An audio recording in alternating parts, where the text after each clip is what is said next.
kids podcast. You can go slow. A kids podcast about.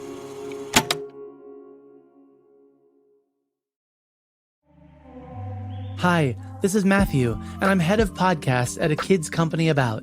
We are so glad you're listening to this show, and I wanted to let you know that we've got an entire network of podcasts dedicated to producing original content that talks up to kids, centers the things going on in their world, and engages and challenges how they see the world and themselves. With shows about facts, climate justice, current events, and activism, there's a show out there made just for your kid.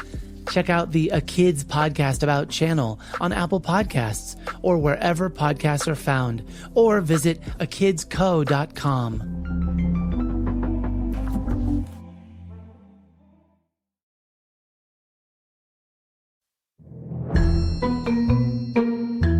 Hi, I'm Ariane. I'm a journalist and a college professor, and I'm your host for Is That True? A Kids Podcast About Facts. Each week, we'll go on a fact-checking investigation, and we'll do this with experts whose job it is to know these things, and enthusiasts who are people who just really love the topics we'll be learning about. As a journalist, I ask questions every day. Questions like, why is something the way it is? Or what happened in history? Or what can we look into to know more? And it's so amazing to me that now I get to do all of that with you. We're going to ask these questions together. And along the way, we'll learn how to check to see if we know what we think we know. Uncovering the truth is lots of fun for me. And if you're a fact finder, truth seeker kind of kid too, you've definitely come to the right place. This season on Is That True? We'll investigate world records in Olympic history. We'll go around the world from Africa to Antarctica. And we'll learn a thing or two about how to sniff out the truth along the way. Speaking of travel, this week our fact takes us somewhere very far north, to Alaska.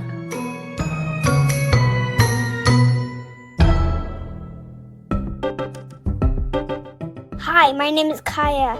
I'm 5 years old and I live in California. There are days in Alaska where the sun never comes up and it's dark the whole day. You know what, Kaya? I really don't know, but we can have a lot of fun finding out.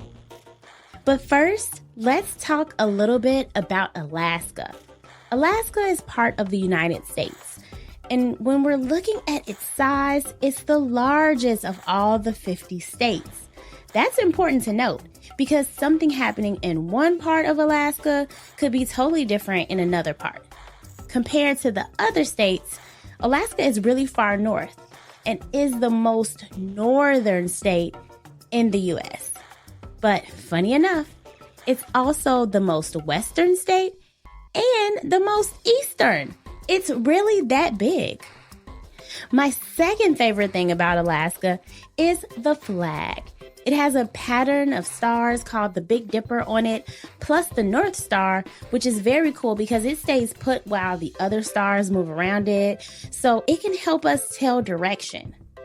That flag was designed by a 13-year-old, so a kid just like you. And my most favorite thing about Alaska is my friend Greta Johnson. She's from Alaska and is the host of a great podcast called Nerdette that talks about all the things we can nerd out about, like science and books. It's so fun. After the break, my friend Greta takes us to her home state of Alaska because I'm sure she can help us figure this out. Be right back.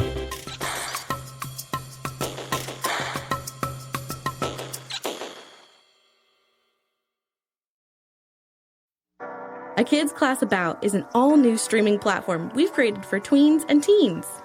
We've got classes on discovering your passion, being a musician, living with authenticity, and even one on being an entrepreneur. These classes are focused on careers, life skills, and big ideas. Visit akidsco.com and sign up for a free 14-day trial.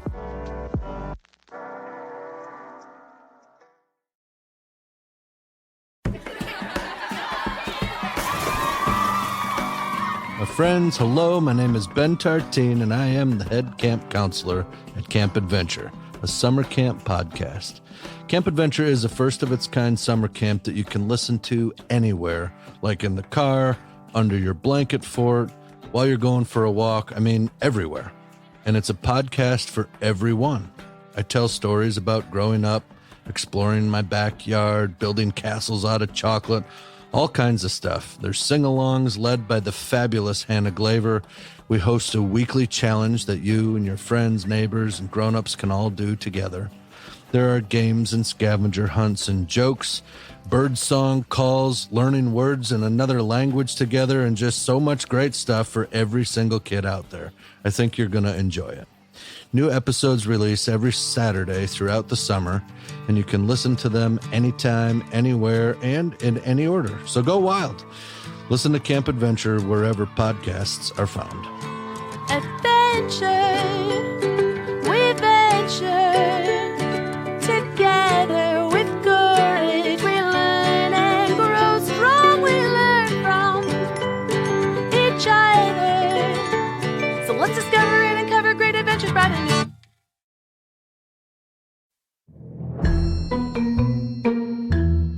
Welcome back to Is That True? The podcast that explores how we know the things we know. At the start of this episode, Kaya told us there are days in Alaska where it's dark the whole day. What do you think? Is that true? It's time to investigate our fact from Kaya, and to look into that, I called up my very good friend, Greta. My name is Greta Johnson, and I host WBEZ's Nerdette podcast. Yes. And we're friends. Yes, I like you a lot. Yeah, same. And because we're friends, I know that you are from Alaska, and that's a place I've never been before. Yeah, I feel like that's one of those facts that, I don't let people forget. It comes up a lot. So, there is this really cool fact about Alaska, and I figured you would be the perfect person to talk to about it. Is it true that there are days in Alaska when the sun never comes up and it's dark the entire day? It's a great question, and the answer is yes, it's true, but you have to go super far north in Alaska for it to actually be nighttime the whole time.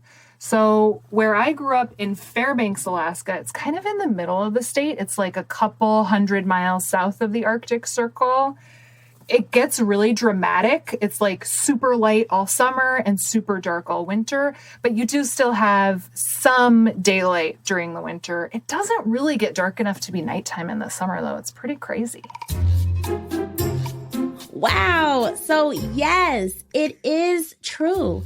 There are parts of Alaska where some days it's dark the whole day, but also some days it's light the whole day.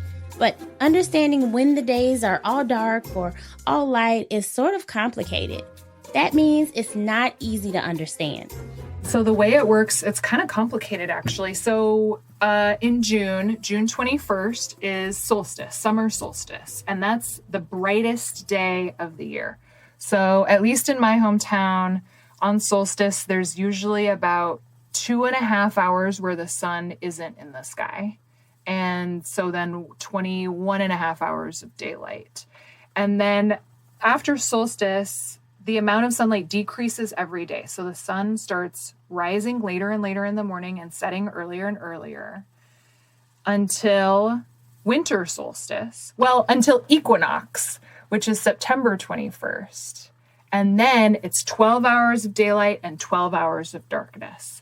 And then it keeps going until solstice, which is December 21st, and that's the darkest day. And then that's about 2.5 hours of sun and then 21.5 hours of darkness. Wow. So what does that feel like when it's nighttime, but it's not dark? It's so active, and everybody is out doing, people will mow their lawns at 11 p.m. and sometimes you'll forget to cook dinner because the normal signs you're used to aren't there. Or I was just there a couple weeks ago, and sometimes you kind of forget to go to sleep because it doesn't get dark, which is normally when you know when to go to sleep, but what are some of your favorite things to do during that time of year? Well, I don't like mowing lawns. It's true. My favorite things to do that time of year. So when I was just up there, it was really fun because a bunch of my friends who also grew up there were there, but a lot of us moved away and they live in places like Portland or Chicago or Cleveland. So it was really cool that everyone all came together. And one of my favorite things that we did is actually, it was like a tourist thing. It's like a thing that people who travel up there to visit do, but it was so much fun. We rented canoes and we like floated down the main river that goes through town. And it was such a fun way to see town. I mean, it was kind of like a lazy river at the water park. You know what I mean? When you're on those inner tubes and you're just like looking around floating, it was like that, except on a river in Alaska, which like, how cool is that? Yeah, that's my kind of canoeing where you don't really have to do much. You can kind of relax. Do you have any other amazing facts about home since we're talking about Alaska? Because that's a place that a lot of us have just never visited before. I think what's really interesting about Alaska, and it kind of is similar to the theme of like, you know, pretty much only dark in the winter, pretty much only light in the summer, is that my hometown of Fairbanks has one of the most drastic temperature differences where humans live, like anywhere on Earth. Because in Fairbanks, it can get to like 47 degrees below zero in the winter. Like it gets cold and there's no wind chill. It's just like that's the air temperature is that cold. But then in the summer, like it was 86 the day before I got there, 86 above. So that's like, I mean, that's like 130 degrees of difference between those two temperatures. So if we come to visit, what should we absolutely do? You know, what do you recommend? I would say, I mean, aside from the canoe trip, you should spend as much time outside as possible, at least if you're there in the summer.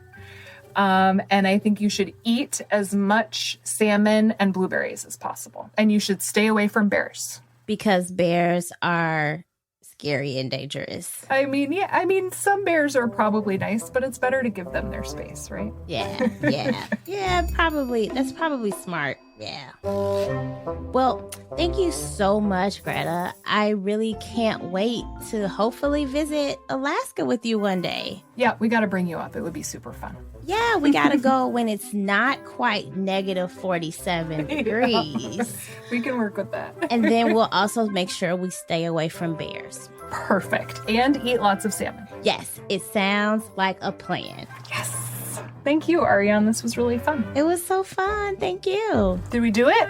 We did it.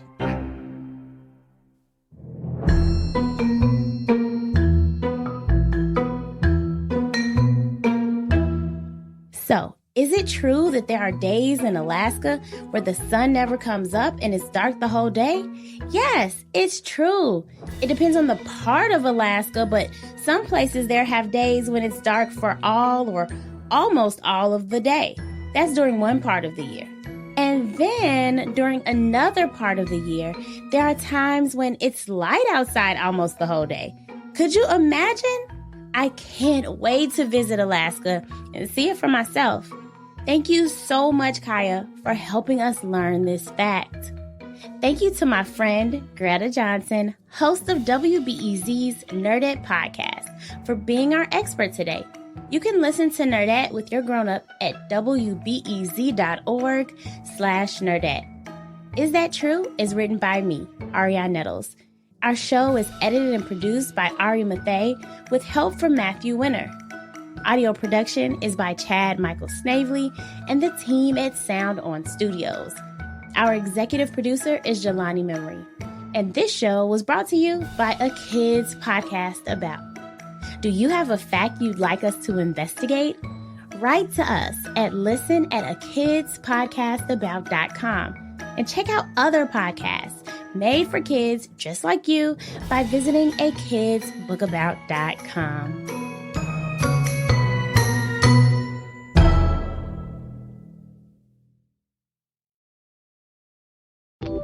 Hi, this is Matthew, and I'm head of podcasts at a kids company About. We hope you enjoyed this show, and we'd love for you to check out our growing library of shows at A Kids Podcast About. Whether you're looking for storytelling with crafts and activities, fact-finding with experts and enthusiasts, or looking to explore and understand your world better, we have got a podcast for you. Check out the A Kids Podcast About channel on Apple Podcasts or wherever podcasts are found, or visit akidsco.com.